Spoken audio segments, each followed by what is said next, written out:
Oh, hey, Angel, Angel. Hey, Shara King Black. I know you were the first one in here since hours ago when I was originally supposed to go live.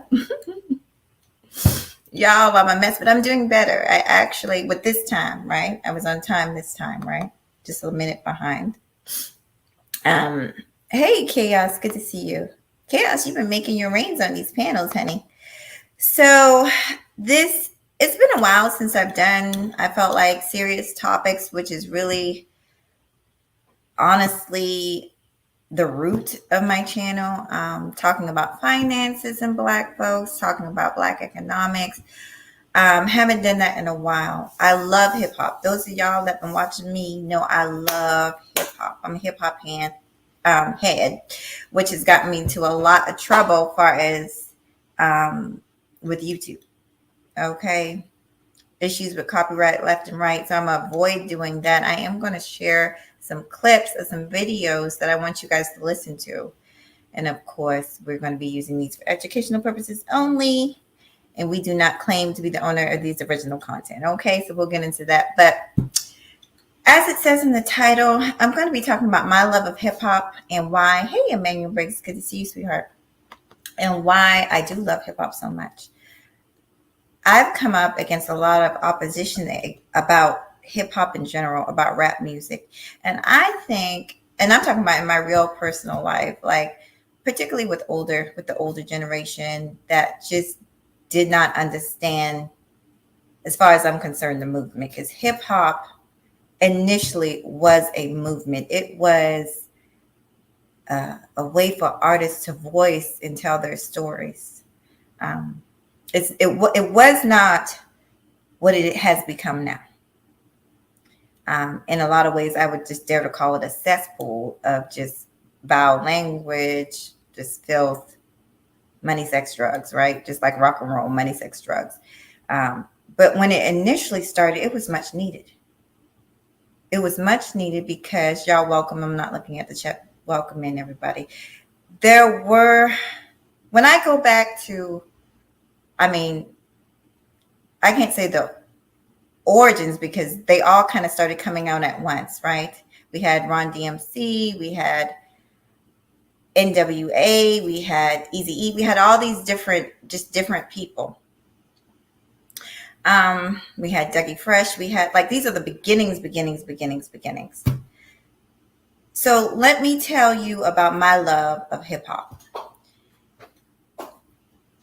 When I was growing up, I listened to everybody for one thing, but I think one of the most provoking albums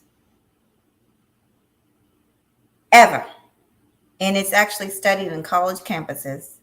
I lie to you not, my son, a couple semesters ago, had to do a dissertation about the album from Public Enemy. Y'all remember that song? 911's a joke in your town. Get up and just get down. Late night 1-1, where's the late crown? Get up and just get down. That album, a lot of people don't realize how powerful that album was for so many reasons. Break down the lyrics. It told the story of Black folks, particularly all over this country, that didn't have a voice, anywhere, especially at that time. But we would hear the stories between us, family members. Oh, you heard about that brother, what happened to him on the east side. Oh, you heard about what happened to that brother up there. Yeah, I had a cousin, he was shot, da-da-da-da. It was the first platform or the first real way for poor Black people to not just make it out, but give a voice to the other poor Black people in the neighborhood. So that was my love for hip hop. That's where it started from.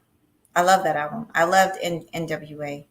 And people who don't really understand, to understand those albums, you have professors studying these albums. That's just how powerful they were. But to understand, you got to understand the timeline. You got to understand the context of what was going on around the country at that time, as far as police brutality, inner city crime, So these rappers were giving a voice to people that might not otherwise have a voice. People on the streets, um, telling their story. You know, you want to deal with the quote unquote criminal, you want to deal with the drug dealer, but who's bringing the drugs into the community in the first place? Shining a light on it. It made people uncomfortable. It made some of us uncomfortable. It made, obviously, the police department uncomfortable, people of all races and nationalities uncomfortable, but it was a discussion that needed to be had. And I'm so grateful that we had that back then. So let's get back to the lyrics. We'll use 911. 911's a joke in your town. Well, that came from so many people, especially in the kind of gang wars in California, right? Particularly. People found dead, shootings, they call the police. And it's like, wait a minute, we called y'all 30 minutes ago. Where y'all at? And it was said that, you know, they just don't give a damn about black folks, because that's what was being shown, not just over there, but all across the country. When these shootings would break out, where y'all at? We called y'all 20, 30 minutes ago. But when it came down to protection in the suburbs and to the wealthier communities, to the white communities, they were there like that. As a matter of fact, not only were they there like that, they were patrolling. And black folks just wanted the same type of protection, the same type of concern for their people. But how could they voice it when you feel invisible? Well, through music, through art. 911's a joke in your town. Yeah, so I'm going to start with that. That was a huge love of hip hop for me, but there were many others. But I needed I've had this discussion with people in my family, older people, more conservative people that did not understand my crazy obsession with hip hop. I love hip hop. I would dare to say there ain't too many songs that I don't know, including the underground circuit. But I was listening, something y'all might not know about me that might be a little weird, but I listen a lot of times, like on the weekends I clean my house, and a lot of times I like to get me motivated. I like to listen to hip hop. And I was listening to the group, y'all remember the group Onyx? I was listening to group members. As a matter of fact, I hope I still have it up. I don't know. I'm going to try and share a clip.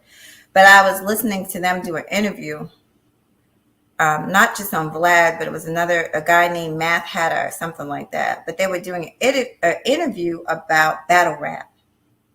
And the interviewer asked him, he said, man, you know, you was just a small fry. What made you think that you could go against? It was Keith Murray. I think that dude, he played Q and Misha. His name was Fredo or something like Fredo. But the point is, he wasn't as big as Keith Murray. And he explained, like, he just had a passion for it. He just had a love of it. And then I watched Keith Murray's response. And he had respect for the brother for stepping to the plate, because he had the same passion for the work as the other brother did. There was a mutual respect for the art, for the craft of rapping. Now let's go back to that album, NWA, Public Enemy, right? So let me see, because I looked it up just to make sure I'm right. But I believe Public Enemy's album came out in 1990. 2 years later, we had the riots of Rodney King. Rodney King. That was the first situation where we saw a black human being, a black man, get murdered on television. We saw just the craziness of this country, right?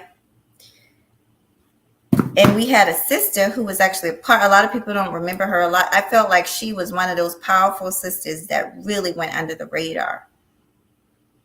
Queen Latifah, y'all, I'm all over the place because I have so much respect for the art that is rap, that is hip hop, that y'all will never understand. But Queen Latifah was always one of my favorites. Yo Yo, um, MC Light, but sister. Oh damn, what was that sister's name? Hold on, I was just watching her videos.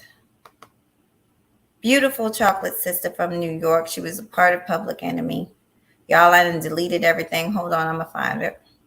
Sister Soldier, Sister Soldier. And I want y'all to listen to something she had to say. She did an interview with a radio station talking about where hip hop is now versus where it came from when she was a part of the group Public Enemy. And she said some very powerful words. Of course, not without judgment, not without, pushback. It's funny to me. It seems like you cannot tell Black folks anything that's truthful without getting pushback. It's like it's only valid if it comes from somebody else. But when it comes from one of us, when it comes from somebody that looks like one of us, then it's just, oh, this and that. So I'm going to let you guys hear what she had to say. Welcome in, everybody. I'm not looking. But yeah, my love for hip hop is so strong. I mean, it's literally embedded in me because it was when as far as I'm concerned, Black folks, really just the everyday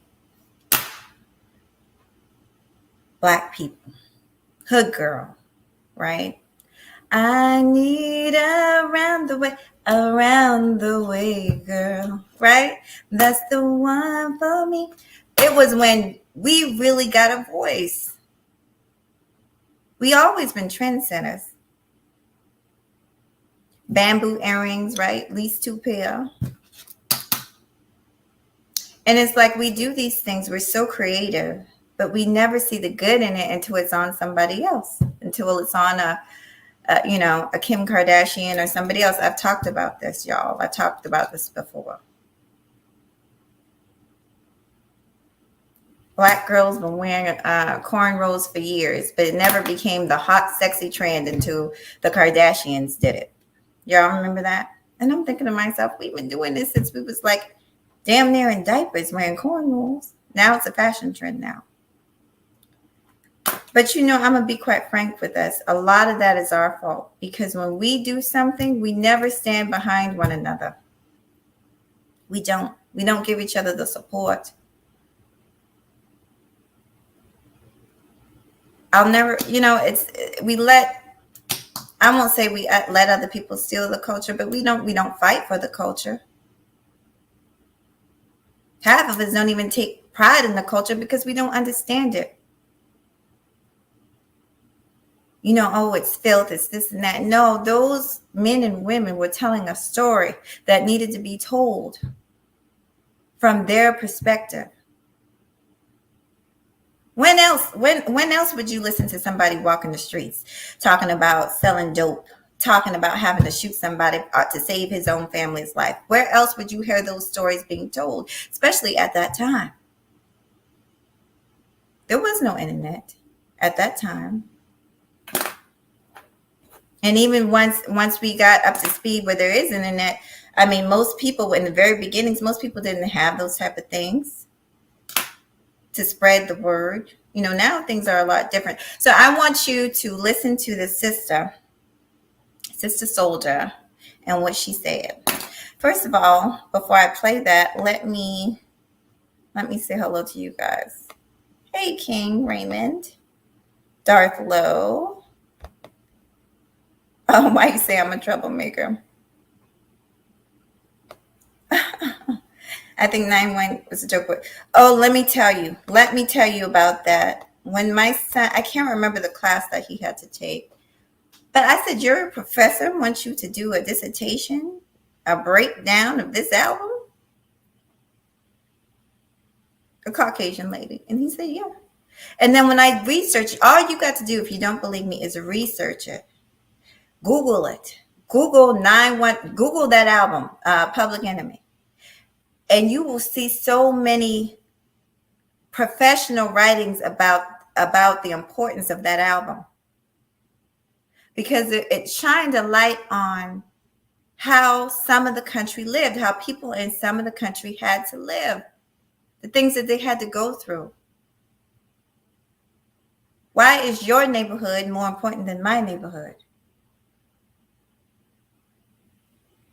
And oftentimes here we come with this old foolishness about, well, you kill each other. Well, guess what? We're not going to go down that road of we kill each other, because when you look at history all over the world, we see that when people are in close, people, when it comes to conquering a territory, if you will, that's what consistently happens.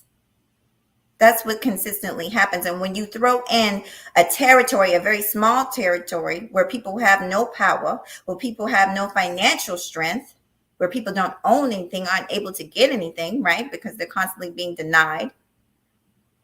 Then you have things like gentrification and all this other stuff going on in the neighborhood. You have people packed together like, rats in a fucking, just with no space. Y'all do the research on that. That's why there's more violence in inner cities than in open areas, urban areas. Because people are fighting for resources. They're fighting for jobs. Okay, so, and then the messed up thing about it is the jobs aren't even being taken by the people in the neighborhood. They're being taken by other people who come down to the neighborhood. So you have all these people packed like tuna, right? In a bad circumstance, but can't get out of it. So now they can't get a job. What's left to do? And we're thinking about young folks here and the way young people think. They want fast, easy money. You want me to go to school for how many years? Or you want me to get out here and sling this stuff and I can get money immediately? They're not thinking about the consequences. But this music, this powerful music, this instrument, was a way to make people think, not to promote it, but to make people think about it. Well, what are the consequences? Why people are out here doing the things that they're doing? Okay, so right now I'm going to play, and then I'm going to talk to you guys a little bit more, but I'm going to play the Sister Soldier clip where she's talking about her beliefs as far as hip hop and, why she loves hip hop so much. And I honestly want to say I feel exactly the same way. To me, she blew it out the water. So y'all listen to her now. Hold on.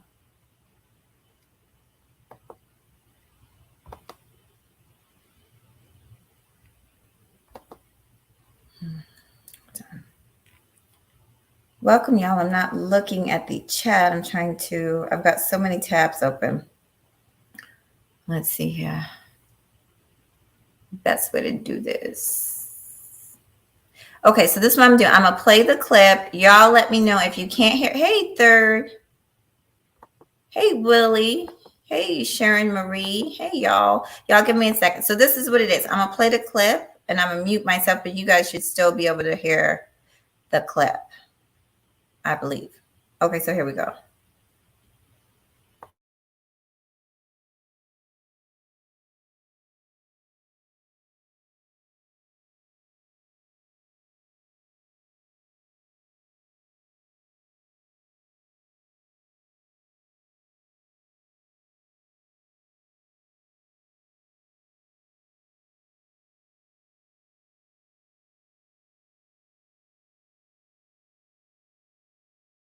Did y'all hear that? Type something in the chat if y'all heard that. If you didn't, this is what I'm going to do. I'm going to share it. But then, did y'all hear that little clip just now? Let me see.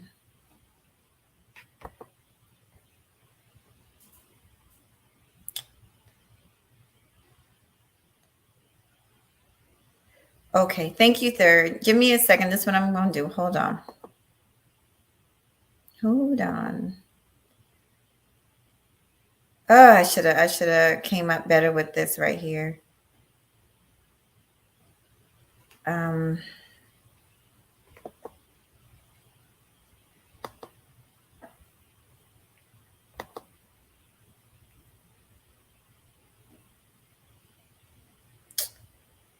All right, I'm gonna just let y'all just listen to it. Hold on.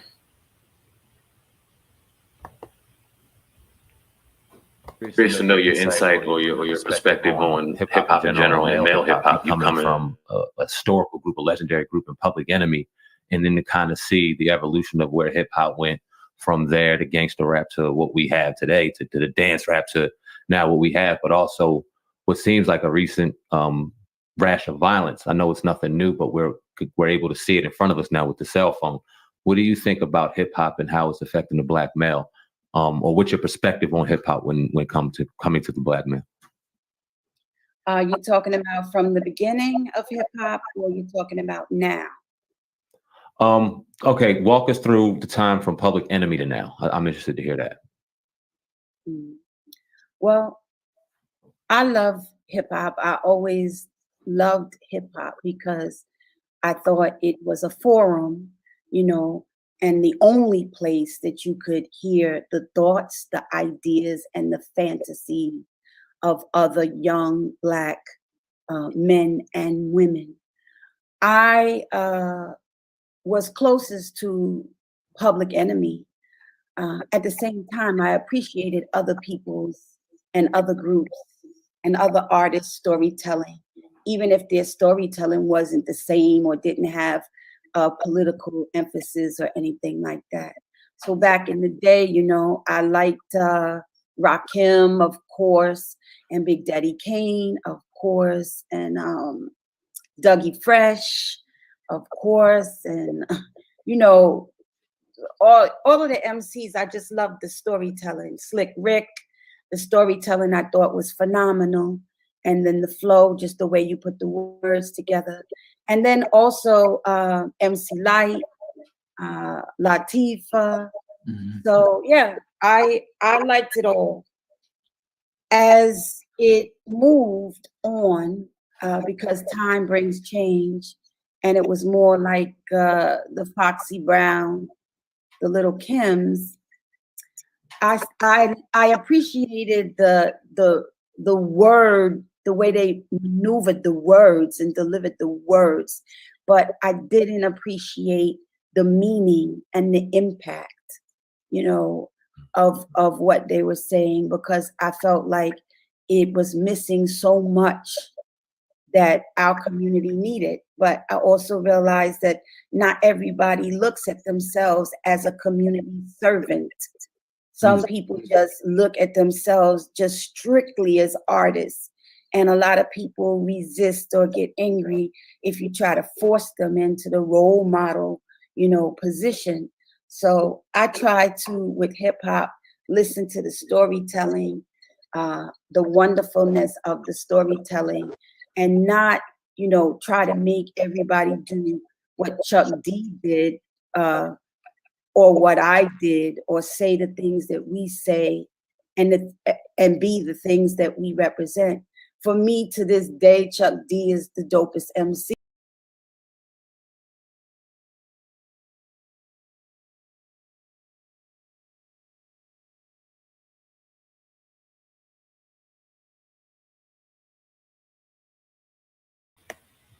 All right, you guys. So that was Sister Soldier talking about her love of hip hop. And oh my gosh, I 100% agree with that, sister. Now, Sister Soldier, like I said, Sister Soldier wrote a book. See, it's all about timeline, context, and then knowing the origins of why things started, what hit it off. So, like I said, Public Enemy, during that time, there was a lot of violence going on, gang violence and police brutality situations, just like it, much like it is today. And they spoke out against it in that album. They made people think. They made everybody think about, is this country representing everybody the way, is it holding true to what it says? The land of the free, you know, opportunity for everybody. Is it really holding true to that? So they made people think about it and question everything that they thought they knew. I give homage to hip hop. I love hip hop to the day I fucking die. You know, I'm a woman of age, and I've been asked, I do listen to other types of music, but my love of music, I can honestly say, stem from hip hop. stemmed from those stories.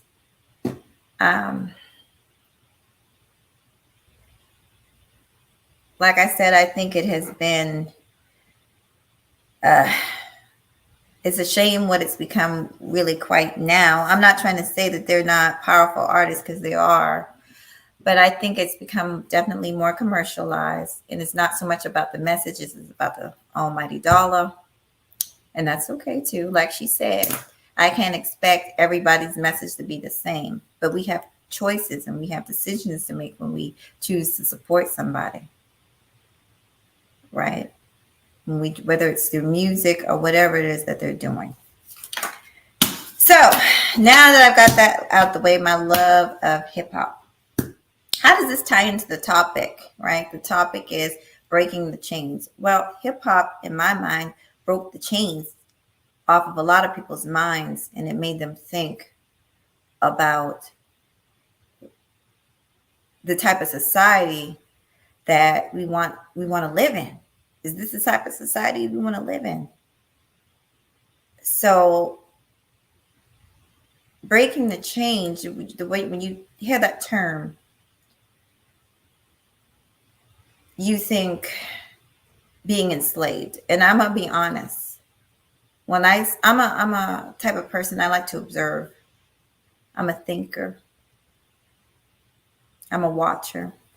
And then I react. I learned that a long time ago from a very wise person.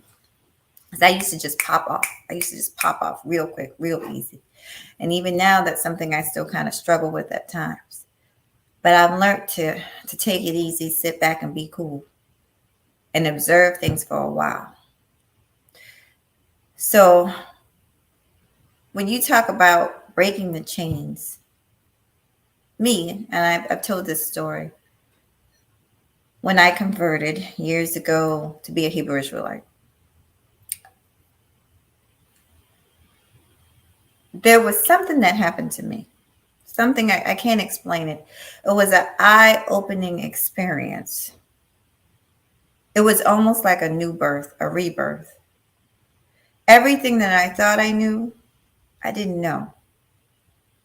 And I've always considered myself a pretty intelligent person, but everything, my understanding of things, I had to literally sit it down, lay it down, and be willing to walk around with new eyes, with virgin eyes, see things differently so I could understand.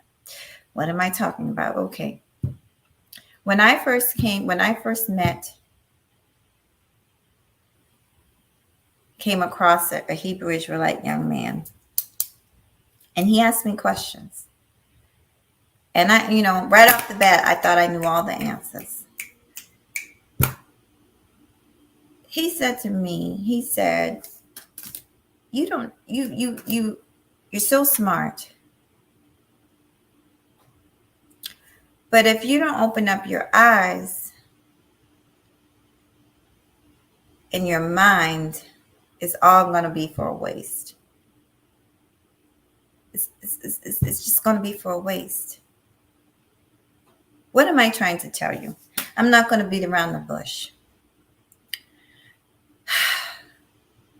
When you look, I'm going to deal with us. I'm going to deal with Black people. When you look at the behavior that takes place everywhere, whether it's in real life or whether it's on this social realm and on social media, you see constantly one thing in common.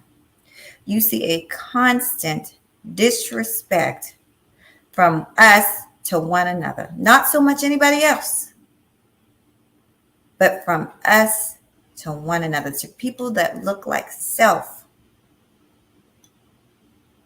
So what's the solution? I'm going to tell you what the solution is. What opened my eyes so I could see? What took the fog away? I had to erase any and everything that I believed was true about myself and others that look like me, and I had to sit back and watch and observe without any judgment, without putting my own, oh, I bet you this person is like that. I bet you that person is like this because of whatever they're doing or whatever they're saying or whatever they're dressing. But just sit back, take away complete judgment, and watch. And you know what I found? I found out that he was right. What I thought I knew, I did not know. And I had a lot to learn. And I did that for many a year.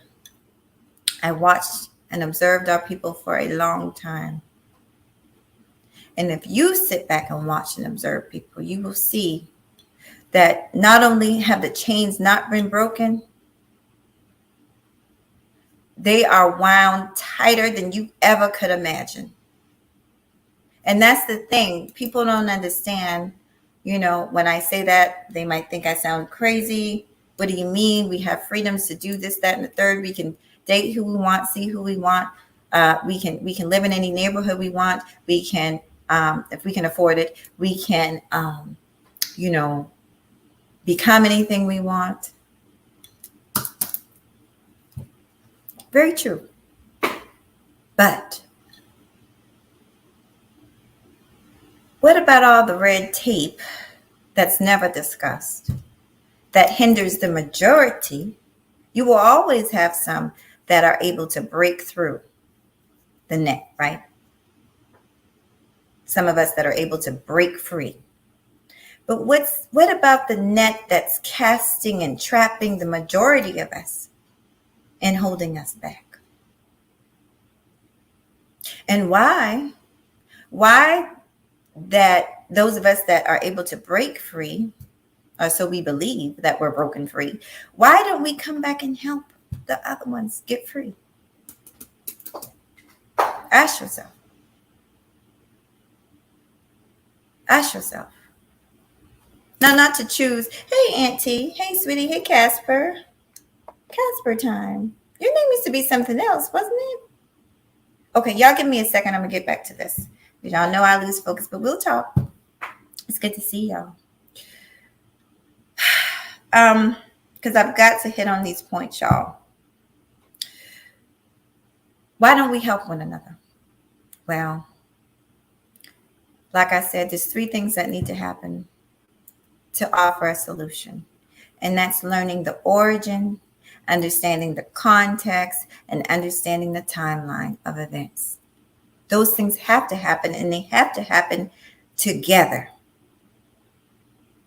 to bring you to a solution. So when you look at Black folks, first you got to ask yourself this question, okay, they're behaving this way. Why? Well, human beings repeat what they've learned. So that means most of us, right, from this country, around the world really, but most of us are learning this. Who are we learning it from? Because we're talking about pre-internet, pre-television, pre-cell phones and all this and that. We're talking about, where did we learn this from? I'll tell you who. We learned it from other people that look like us. Other people in our very own households that learned from other people that look like them. We have been freed from slavery, physically for many years, but I'm almost certain and convinced that many of us are very much still enslaved mentally and emotionally. And I came to this realization by just watching us, just watching our habits. This is why Black folks will say, "Oh, I don't frequent Black businesses, honey. No, I don't like the treatment. It's too high. What's another excuse? Bad customer service. Yet they will carry their Black asses to Walmart over and over and over again, to McDonald's over and over and over again."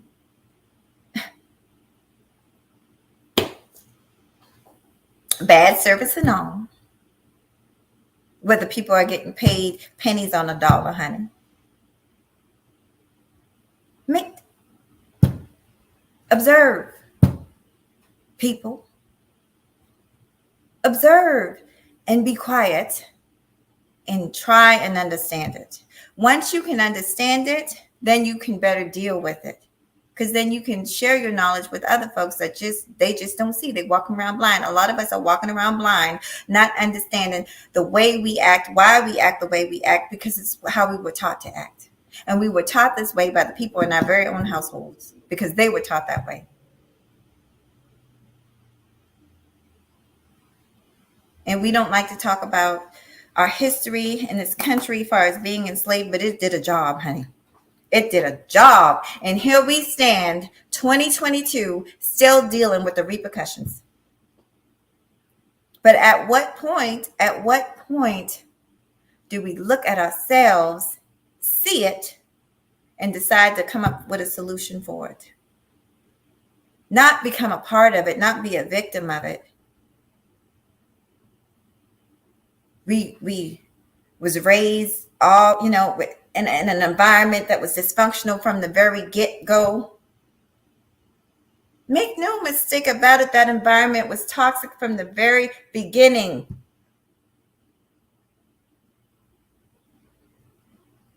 You weren't considered a human, right? To be a human. So anybody that like you're being told you're not a human. You look at them as less than human. You don't care about them. You don't care about their life because that whoever owned you and taught you didn't care about your life. So now you're looking at somebody across from you that looks like you. You don't believe that your life has value. So the person that looks like you, their life doesn't have value. Does it make sense? And now we're at a point where we're doing more damage than good to one another. And and other people are just sitting back watching it, honey, watching the train wreck.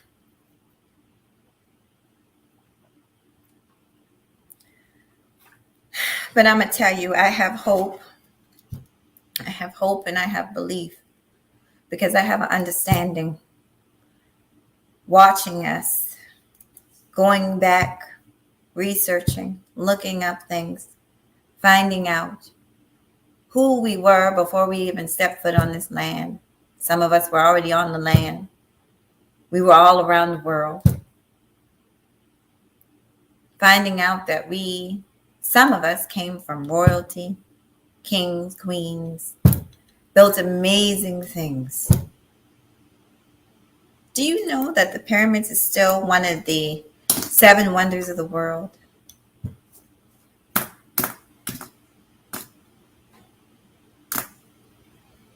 People of color. People of color.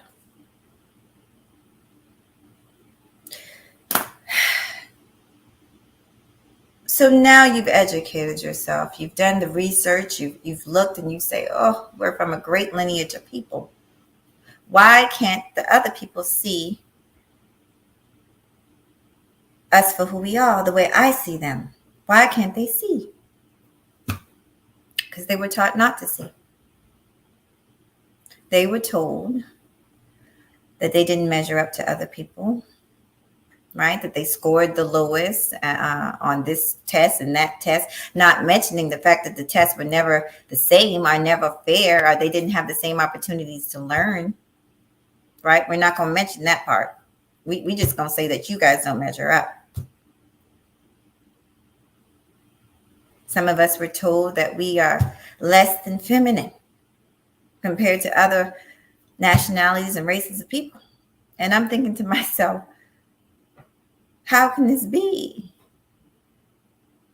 When you look at the women from the motherland, the supercontinent, after the supercontinent, Africa, all you see is verdacious curves, right?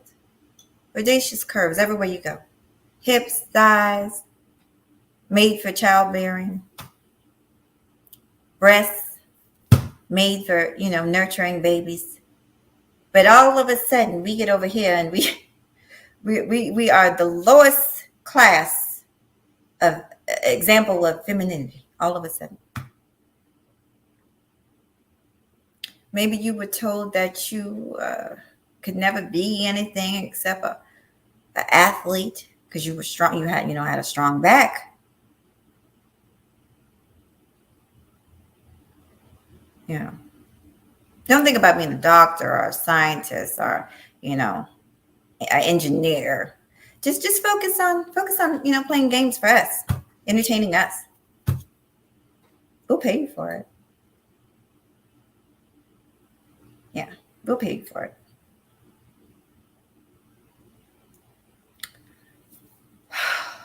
Sometimes I get so frustrated with us because I do see us as such as a very blessed people, but we're so just blind. Just walk. A lot of us are just walking around flat out blind, and until you can kind of take the blinders off, sit back, observe, and watch and learn, you're gonna be that way to the end of time, and it's unfortunately you're gonna raise your children to be that way. When I look in the mirror, I had to learn to look in the mirror and not only see myself as one of the greatest things that ever walked this earth, because I know who I am. I'm a child of the Creator, one of the original beings on earth, the mother of all other creation, right? And yet I'm supposed to sit here and listen to I'm not feminine, I'm not intellectual, I'm not talented, when I know, especially I'm sitting back watching a society eat and feed off of the creativity of Black folks and people that look like me, and you sitting up here telling me I'm supposed to believe this is not the case. And the sad truth is we hear that more from each other than anybody else. I don't really hear, for one thing, I don't hang out in racist spaces, but I don't hear other people saying that. I hear us saying that to one another. We say that to each other. You know, I can't tell you how many times I've had conversations with young people when I was in pediatrics. I would always ask them, it's my favorite question to ask, what do you want to do? What do you want to be when you grow up? And, you know, a lot of the boys, they would always say they want to play football, or they want to play basketball or soccer or something like that. And I would be like, well, that's cool, but, you know, what's your plan B? What if that doesn't work out? Oh, I don't know what I'm going to do. You don't know what you're going to do. And I would wonder to myself, why aren't these conversations being had at home? Why aren't the parents planting the seed in his or her head to let them know you are an absolute superstar? Not because I say you are, but because the proof is in the pudding, honey. Everything that people of color touch in this country and all around the world turns into something. I'm not just talking about the music. I'm going to take you to the theatrics. But we have not passed that down. Instead of passing down the pride and the love that we should have for one another, we passed down a bunch of negative things, a bunch of stereotypes. Some of the things I've heard on this thing, I would swear that a racist Ku Klux Klan member is speaking to me. Can't believe that it's a Black person saying these things. Hey, Blue Devil G. Hey, Armageddon. And everybody, y'all give me, hey, Chantel, good to see you, sister. Let me see. Because I don't hear a darn thing bad about me from anybody. Oh, yeah, honey. You can't tell me. I'm going to tell you right now, when I step on the scene, honey, and it's not arrogance, because I'm not arrogant. When I step on the scene, everybody in this room or, you know, wherever I'm at could be telling me that I'm ugly, that I'm this and that. And I'm going to say, well, okay, if I'm ugly, then your ass is hideous. Regardless, I'm better than you. Because I have that kind of confidence and I see myself in that light. And I really feel like so many of us just have not taken the blinders off, and we don't know how to see each other in a good light. We've been taught the worst of one another, and we believe it. The chains are on our mind. We believe it. we believe that we're limited for whatever reason, that we're less than for whatever reason. And it's not until we get a re-educating, new eyes so we can see, we're going to be trapped. We're going to be stuck in chains.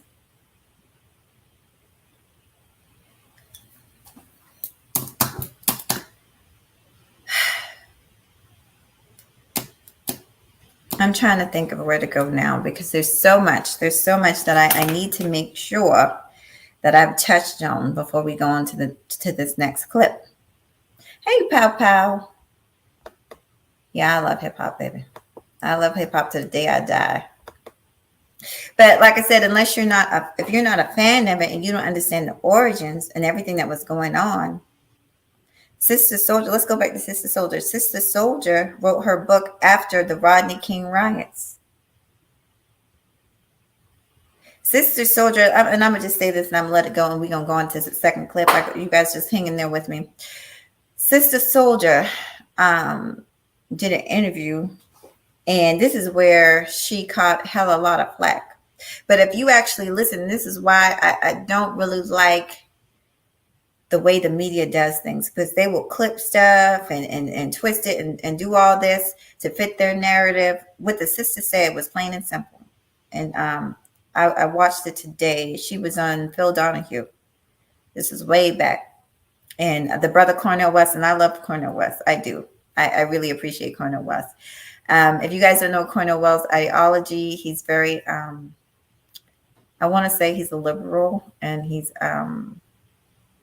I believe he's a Democrat, but he's a professor at a Black university. Very, very wise man, high IQ, wrote plenty of books, was a mentor to Barack Obama and a lot of other people. Okay, so shout out to Cornel West. But she basically calls him on something that he said.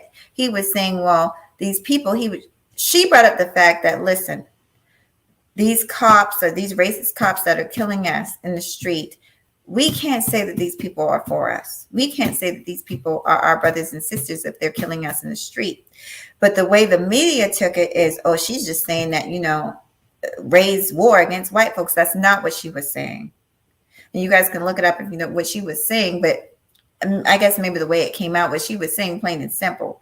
As long as there is an injustice, anywhere is an injustice everywhere. And that's true. If you sit by and watch something that you know is wrong and don't say anything, then you're wrong. You're just as wrong as the people that are committing the crime. And even the law says so. If I go into a bank with some people and they rob it, whether I did it or not doesn't matter. I'm there. And then I don't report it and I don't say anything and I'm not being held hostage, I'm just as wrong as those robbers. And then I leave with them, I'm just as wrong. That's what she was saying. So, like I said, I think Sister Souljah was one of those people that kind of went up under the radar in the 90s. I always liked her. So the second clip, I'm going to show you guys an artist. His name is John Moody. I was watching a film, which kind of got my brain spinning about all this. But I was watching a film. It's a show called Southern Charm New Orleans. And the artist, the brother John Moody, did an amazing piece. And I'm an art lover. Honey, I'm an art lover. I almost went to college for it, but I decided to switch it up for science. Okay. But my son is taking art, so I can appreciate it. But basically, he became famous because after the Trayvon Martin case, he did a painting of Trayvon Martin. It was very graphic, very heartwarming, actually. But it was a picture of Trayvon Martin with a bullet hole and blood draining down his face. On the show, he did a theatrical piece where he had these boys acting like, they were going to, basically a street violent scene where they were fighting over drugs or whatever. And the young man came up to the other young man, with a dummy gun, basically, and shot him cold. Boom, black. walked off. He dragged the body behind the curtain, and then he pulled down the piece. It was amazing. And I just wanted to share that piece. That's creativity. That's what we bring as a people to the world. We are a special people. We are trendsetters. We are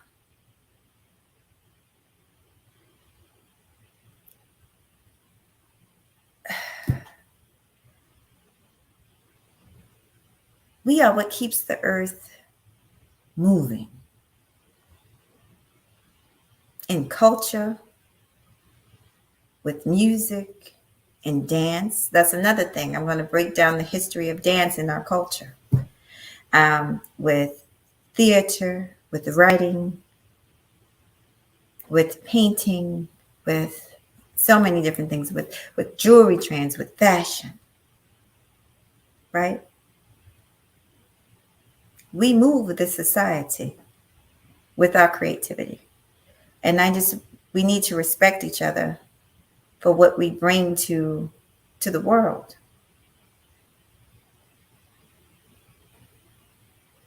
Because no one, if you don't remember nothing else from this whole hour-long live, no one will respect a group of people that don't respect themselves.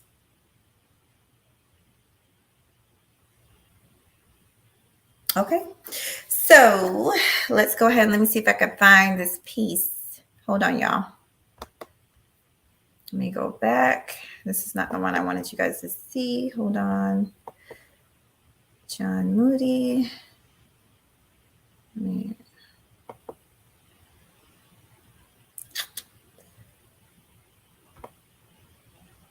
Okay, let's watch this one. Hold on, y'all.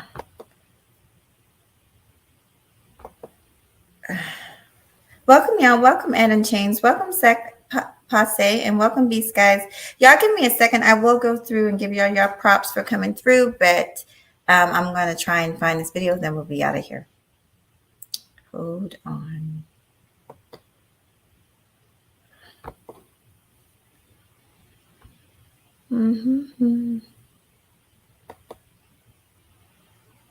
So this is the painting. Now, this is not his original painting of Trayvon Martin. This is the painting that he did on the show. His name is John Moody. He became a millionaire at the age of 24 when he did a very graphic painting after Trayvon Martin was dead or murdered. And he's just amazing. He tells his story through artwork. Hold on, y'all.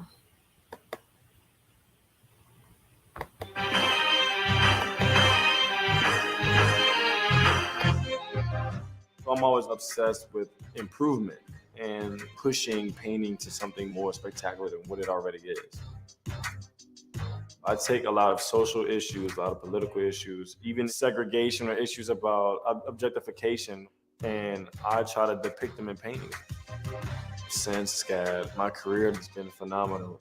I did portraits for a few different big names, athletes, stars, and stuff. And one of my large paintings has been featured on Empire Season 2. After that, my work was at the White House for 30 days. It was about some of the issues that we're dealing with in Ferguson at the moment. It was an amazing experience because my ultimate goal ever since first applying to SCAD was to be a positive influence with my work. I'm John Moody, and I'm a practicing painter, visual artist in New Orleans, Louisiana.